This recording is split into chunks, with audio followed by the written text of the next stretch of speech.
Assalamualaikum warahmatullahi wabarakatuh. Halo anak-anak, bertemu lagi dalam pembelajaran kelas 6. Kali ini kita akan belajar muatan pelajaran SBDP pada tema 7. Muatan pelajaran SBDP pada tema 7 adalah yang pertama, interval nada. Yang kedua, tangga nada diatonis mayor. Yang ketiga, unsur tari. Yang keempat, keunikan tari berpasangan. Dan yang kelima, seni patung. Anak-anak, menuju pada materi pertama yaitu interval nada. Interval nada adalah jarak antara dua buah nada. Jika dua buah nada dimainkan secara bersama, maka disebut dengan interval harmonis. Dan bila dua buah nada dimainkan secara bergantian, disebut interval melodis. Selanjutnya, tangga nada diatonis mayor. Dalam seni musik ada dua jenis tangga nada diatonis. Tangga nada diatonis terdiri atas 8 nada. Tangga nada diatonis dibagi menjadi dua, yaitu tangga nada diatonis mayor dan tangga nada diatonis minor. Tangga nada diatonis mayor memiliki interval atau jarak nada 1, 1, setengah, 1, 1, 1, setengah. Seperti pada gambar berikut ini. Nah, ciri tangga nada diatonis mayor adalah yang pertama, bersifat riang gembira. Yang kedua, bersemangat. Dan yang ketiga, biasanya diawali dan diakhiri dengan nada do. Nah, materi selanjutnya yaitu unsur tari. Unsur tari adalah unsur pokok yang harus melekat pada sebuah tarian. Unsur tari terdiri dari 1 gerak, 2 tata busana, 3 tata rias, 4 iringan tari, 5 properti tari, dan ke-6 tempat pertunjukan. Nah, selanjutnya keunikan tari berpasangan Nusantara. Setiap jenis karya tari berpasangan diperagakan dengan memperhatikan hal-hal sebagai berikut. 1. Kedua penari harus saling bekerja sama. 2. Kedua penari memiliki pemahaman yang sama. Dan 3. Kedua penari dapat menghayati setiap gerak yang diperagakan. Lanjut ke materi selanjutnya, yaitu seni patung. Seni patung merupakan salah satu karya seni 3 dimensi yang memiliki ukuran panjang, lebar, dan tinggi, serta dapat dinikmati dari segala arah. Pada umumnya, patung diciptakan untuk memenuhi kebutuhan batin atau dinikmati keindahannya saja. Jenis dan bahan dasar yang digunakan untuk pembuatan patung berbagai ragam, baik dari bahan lunak seperti kayu, tanah liat, maupun semen, dan dari bahan keras seperti batu dan logam. Nah, sekarang kita akan belajar jenis patung dilihat dari cara pembuatannya.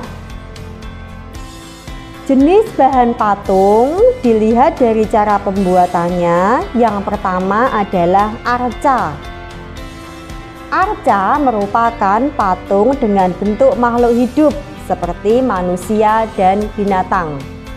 Yang kedua, relief. Relief adalah karya seni patung yang biasa dinikmati dari arah depan dan terletak pada dinding. Yang kedua, jenis patung dilihat dari posisinya. 1. Patung freestanding, yaitu patung yang berdiri tegak. 2. Patung zonde, yaitu jenis patung yang utuh dalam posisi yang beragam, seperti duduk, jongkok, dan tidur. Yang ketiga, patung bos, merupakan patung setengah badan. Dan yang keempat, patung torso, merupakan patung yang dibuat hanya bagian-bagian tertentu atau sebagian tubuhnya saja. Selanjutnya, jenis patung dilihat dari fungsinya.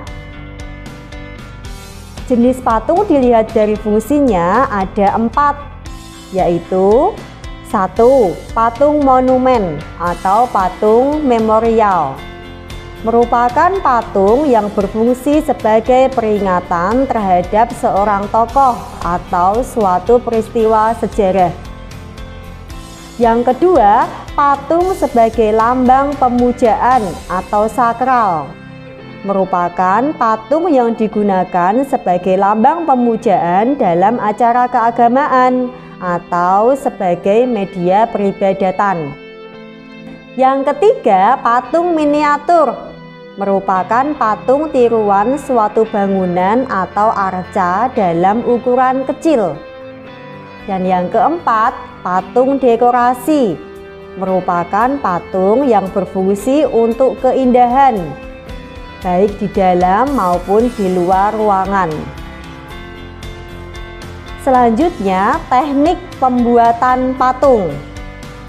Ada beberapa macam teknik pembuatan patung, yaitu 1. Teknik butsir, yaitu cara membuat patung dari bahan lunak seperti tanah liat, malam, dan gips, dengan cara mengurangi atau menambah bagian-bagiannya. Yang kedua, teknik pahat, yaitu cara pembuatan patung dari bahan keras seperti kayu, tulang, batu, dan sebagainya, dengan cara mengurangi bagian yang tidak diperlukan. Yang ketiga, teknik merakit, yaitu pembuatan patung dengan cara merangkai bahan serta menghubungkannya dengan bahan-bahan lain, seperti pada permainan puzzle. Yang keempat, teknik cetak atau cor, yaitu cara pembuatan patung dengan memanaskan logam hingga mencair, kemudian dicetak dalam cetakan.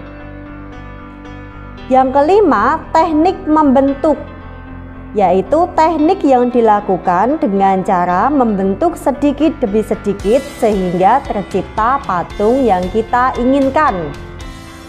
Dan yang keenam, teknik modeling, yaitu teknik pembuatan patung dengan cara membuat model terlebih dahulu. Selanjutnya, alat untuk membuat patung berdasarkan bahan yang digunakan. Ada beberapa macam alat yang digunakan, yaitu 1. Pembuatan patung berbahan tanah liat memerlukan butsir dan sudip untuk mengambil dan menambal atau menambahkan bahan, serta menghaluskan permukaan yang sulit dijangkau secara langsung oleh tangan. Yang kedua, patung berbahan kayu memerlukan pisau, kapak, martil, gergaji, serta amplas. Yang ketiga, patung dari bahan batu, alat yang digunakan adalah pahat baja, martil, besi, dan gerinda. Yang keempat, patung cetak dari bahan logam. Alat yang digunakan adalah kompor pengecor, alat cetak, dan gerinda. Yang kelima, patung pahat dari bahan logam berupa plat. Alat yang digunakan berupa martil, tatah, dan gerinda. Dan yang keenam, patung berbahan semen. Alat yang digunakan adalah pisau, martil, dan tang. Nah, anak-anak, Demikian pembelajaran SBDP pada tema 7. Semoga bermanfaat ya. Pesan Ibu, tetap semangat belajar dan jaga kesehatan, serta patuhi protokol kesehatan dimanapun kalian berada. Sekian dari Ibu. Wassalamualaikum warahmatullahi wabarakatuh.